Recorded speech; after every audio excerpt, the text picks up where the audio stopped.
Esses candidatos, eles vão depender de cada situação, de cada processo desse. Então, eles têm que ver se eles estão enquadrados na lei que a gente chama Lei da Ficha Limpa. Se eles tiverem algum causa que dê ficha suja, eles podem ser candidatos. Lembrando que não é só o fato deles terem processos que eles podem ser impugnados. O mais comum nos casos dos processos judiciais é que se ele tiver condenado, essa condenação já tem que ter sido feita por um tribunal, por um órgão colegiado, que a gente chama. Então, se um candidato tem uma condenação no primeiro grau, só para o juiz do primeiro grau, ou só responde o processo, esses casos não levam ele à inegibilidade. Tem que ter uma condenação por um órgão colegiado.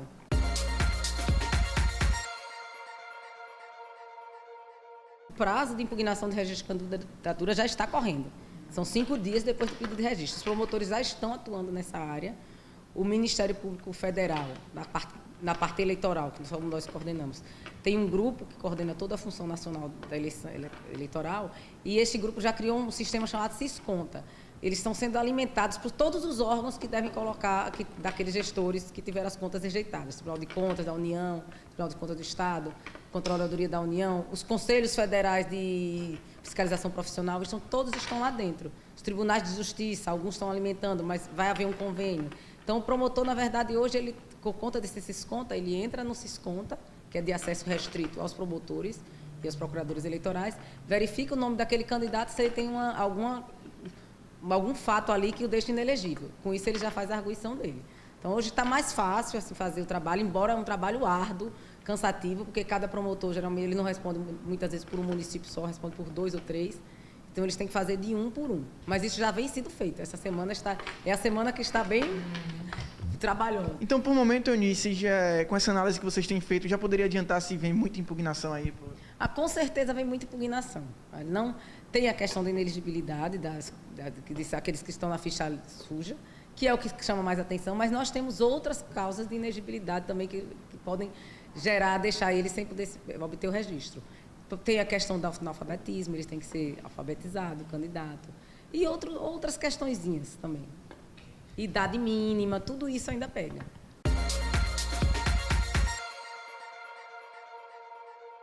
Como os órgãos de fiscalização, eles podem controlar ou atuar nesses casos em que se vê uma sucessão de familiares dentro de um determinado cargo político? Olha, a sucessão por familiares, ela não existe nenhum impedimento legal. Se esses familiares não têm nenhum caso de inegibilidade, eles podem ser candidatos. Aí a questão da população, do corpo eleitoral, que vai dizer se pretende continuar com aquela mesma, uma família eternamente se perpetuando no poder ou não. Mas aí isso é a opção do eleitor. Uma vez, não incidindo nas inegibilidades, o que não pode ocorrer é, por exemplo, o pai foi o prefeito 4 mais 4 anos e logo em seguida colocar o filho. Aí não pode, porque há um impedimento legal, por conta da lei. Mas ele saindo daqueles 4 anos, depois entrando no novo, o filho pode entrar e ficar mais 8 anos. Aí é a escolha do eleitor.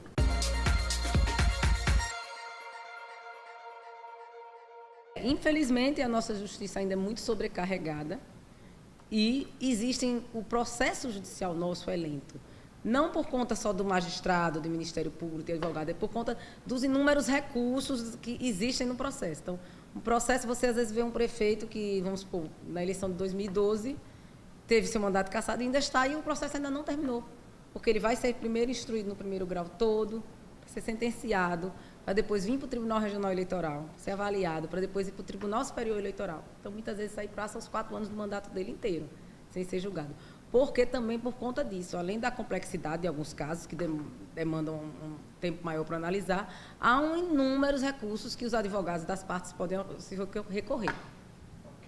Diri, seria uma falha do judiciário nesse sentido? Não é, nessa questão não é nem a falha do judiciário, é a legislação que permite. Então, o juiz ele não pode violar certos princípios. O contraditório, ele não pode impedir da pessoa recorrer. Então, existem todas essas fases. E os advogados, sabendo disso, eles usam também dessas manobras para protelar o andamento do processo.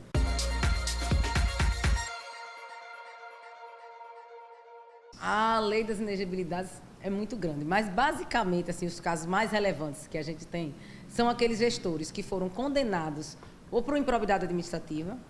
No caso da improbidade administrativa, quando houve o enriquecimento ilícito e o desvio do recurso público, mas nesse caso, havendo só quando confirmada a condenação por um colegiado. Há alguns casos de crimes, de condenações criminais, existe uma relação de quais são as condenações criminais que geram inexigibilidade. Geralmente são esses casos mais graves. E sempre que envolveu desvio de recursos públicos, ou por improbidade administrativa, ou uma parte criminal, havendo condenação confirmada por um órgão colegiado, eles já estão inelegíveis. Mas existem outros casos, as contas rejeitadas pelos tribunais de contas. Essa semana nós tivemos uma decisão polêmica do STF em relação a isso, dizendo que as contas dos tribunais de contas dos estados, as contas dos governantes que são submetidas ao Tribunal de Contas do Estado, eles não geram inexigibilidade, o Tribunal de Contas só faz o parecer prévio, mas quem teria que ser a Câmara de Vereadores que tinha que rejeitar. Mas, independente disso, existem as contas de convênios. Já é muito comum, prefeituras fazem muitos convênios, principalmente com a União. Essas contas de convênios, se o TCU rejeitar, elas também se encaixam, né? Se forem rejeitadas por ato doloso de improbidade administrativa. Então, esses são basicamente os casos principais, os que mais chamam a atenção. Mas a lei da inexigibilidade ela é bem extensa, o rol dela.